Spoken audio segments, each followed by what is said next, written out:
آپ حضرات کے علم میں ہے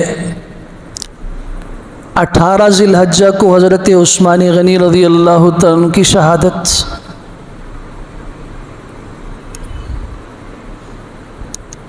اور ذی الحجہ کے آخر میں مسجد نبوی میں نماز فجر پڑھاتے ہوئے امیر المومنین سیدنا عمر بن خطاب رضی اللہ تعالیٰ عنہ پہ حملہ، اور پھر اس کے نتیجے میں ان کی شہادت۔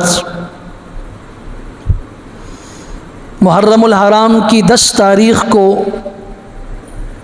کربلا میں نواسہ رسول سید الشہداء شباب الجنہ، جنت کے اندر جو جوان ہیں، نوجوان، ان کے سردار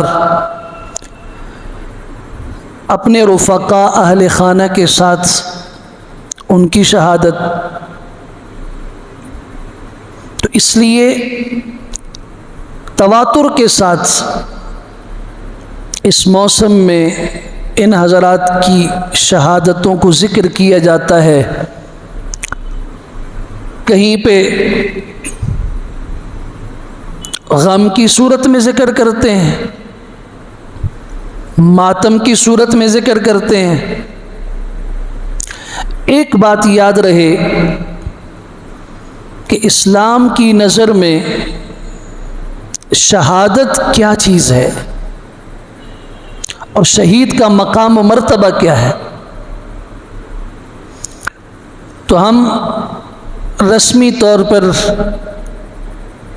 ان موضوعات پہ کئی دفعہ بات کر چکے ہیں، اس لیے مناسب یہ ہے کہ آج اس بات پہ گفتگو کی جائے کہ شہید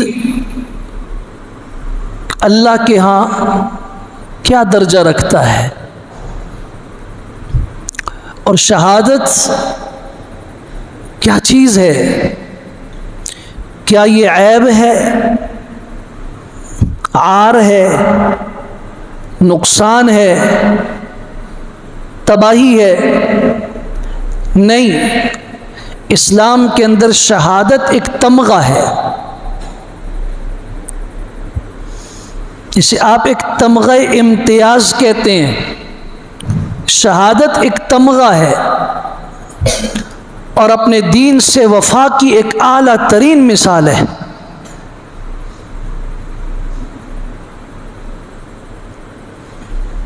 قرآن و سنت میں غور کرنے سے معلوم ہوتا ہے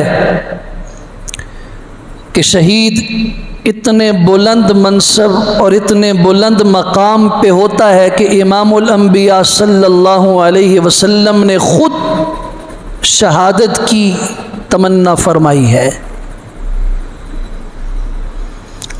سنن ابن ماجہ، سنن نسائی، مصنف ابن ابی شیبہ، حدیث کی 3 کتابیں ہیں، تینوں میں یہ روایت سیدنا ابو ہریرہ رضی اللہ تعالیٰ عنہ سے مروی ہے کہ رسول اللہ صلی اللہ علیہ وسلم نے فرمایا، اللہ شہید کو اتنا نوازتے ہیں، اتنا نوازتے ہیں کہ جنت میں جانے کے بعد کسی کو بھی اس بات کی تمنا نہیں ہوگی کہ وہ جنت سے باہر نکلے، سوائے ایک شہید کے کہ وہ اللہ تعالیٰ سے مانگے گا، اللہ مجھے ایک دفعہ پھر دنیا میں بھیج، مجھے پھر زندگی عطا فرما، تیرے دین کی سربلندی کے لیے میں جہاد کرتے ہوئے شہید ہو جاؤں، پھر مجھے زندہ کر کے اللہ پھر بھیج دے۔ شہید یہ تمنا کرتا ہے، اس کے علاوہ جنت میں جانے کے بعد کوئی جنتی جنت سے باہر جانے کی تمنا نہیں کرتا۔ اس لیے رسول اکرم صلی اللہ علیہ وسلم نے خود فرمایا، لَوَدِدْتُ أَنْ أَغْزُوَ فِي سَبِيلِ اللَّهِ فَأُقْتَلْ، میری تمنا ہے، میری چاہت ہے، میں چاہتا ہوں کہ میں اللہ کے راستے میں جہاد کروں، پھر میں شہید کر دیا جاؤں، ثم احیا، پھر مجھے زندہ کر دیا جائے، فاغزو پھر میں جہاد کروں، ثم اقتل پھر مجھے شہید کیا جائے، ثم احیا پھر تیسری مرتبہ مجھے زندہ کیا جائے، فاغزو میں جہاد کروں، ثم اقتل پھر مجھے قتل کیا جائے، شہید کیا جائے۔ امام الانبیاء صلی اللہ علیہ وسلم سے بڑھ کر کسی کا مقام نہیں ہے، اس کے باوجود آپ اس بات کا تمنا، اس بات کا اظہار فرما رہے ہیں اور بار بار چاہت کا اظہار کر رہے ہیں، میں شہید ہوں، پھر زندہ ہوں، پھر شہید ہوں، پھر زندہ ہوں، پھر شہید ہوں۔ کیوں؟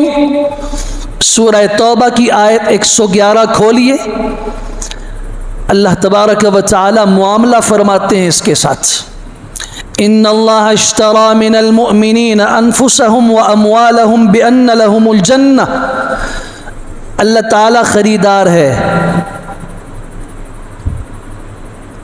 بندے سے اس کا مال، اس کی جان اللہ خرید رہا ہے اور بدلے میں اسے جنت دے رہا ہے۔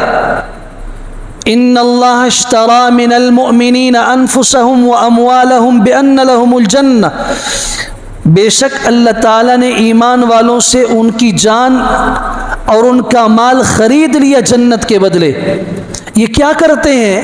یقاتلون فی سبیل اللہ، اللہ کے راستے میں جہاد کرتے ہیں، فیقتلون دشمنان کو قتل کرتے ہیں، ویقتلون خود بھی شہید ہوتے ہیں۔ یہ وعدہ ان کے ساتھ کہاں پہ ہے؟ وعدن علیہ حقا، یہ سچا وعدہ ہے، فی التوراۃ والانجیل والقرآن، تورات میں بھی ہے، انجیل میں بھی ہے، قرآن میں بھی ہے۔ فاستبشروا ببیعکم الذی بایعتم بہ، اللہ سے تم نے جو معاملہ کیا ہے تمہیں اس کی خوشخبری ہو، اور یہ بہت بڑی کامیابی ہے۔ یہ معاملہ شہید کے ساتھ ہو رہا ہے، اللہ کے راستے میں شہادت کا مرتبہ پانے والے سے ہو رہا ہے۔ پھر اور تو اور غزوہ بدر میں 14 شہید ہوئے، احد میں 70 آدمی شہید ہوئے، احد کے اندر 70 صحابہ کرام کی لاشیں شہادت کی صورت میں میدان احد میں پڑی ہیں۔ کفار کی زبان سے جملہ نکلا، مر گئے، کھپ گئے، سب کچھ لٹ گیا۔ اللہ تعالی نے قرآن مجید کی آیات نازل فرمائی، وَلَا تَقُولُوا لِمَنْ يُقْتَلُ فِي سَبِيلِ اللَّهِ أَمْوَاتٍ، جو اللہ کے راستے میں شہید ہوا اسے مردہ نہ کہو، وہ عام تمہارے مردوں کی طرح نہیں ہے، وہ زندہ ہے، اسے حیات برزخی حاصل ہے، اور اس کی حیات اتنی اعلیٰ اور عرفہ ہے کہ تم اس کا تصور نہیں کر سکتے۔ تمہاری حیات کیا ہوگی؟ تمہاری زندگی کیا ہے جس میں مصیبتیں بھی ہیں، جس میں غم بھی ہیں؟ 1 گھنٹہ پہلے خوشی ہے تو 1 گھنٹے کے بعد غم۔ ابھی گھر میں کوئی مہمان آ رہا ہے تو گھنٹے کے بعد جا رہا ہے۔ ابھی خوشی کی باتیں ہو رہی تھی، مجلس کے اندر سب کچھ اچھا چل رہا تھا، اچانک غم کی خبر آ گئی، سب کچھ ختم ہو گیا۔ یہ کوئی زندگی ہے؟ زندگی تو وہ ہے جہاں کی خوشی ہمیشہ کی خوشی ہے اور جہاں کا غم ہمیشہ کا غم ہے۔ غم آ گیا وہ غم ختم نہیں ہوگا، خوشی مل گئی تو وہ خوشی کبھی ختم نہیں ہوگی۔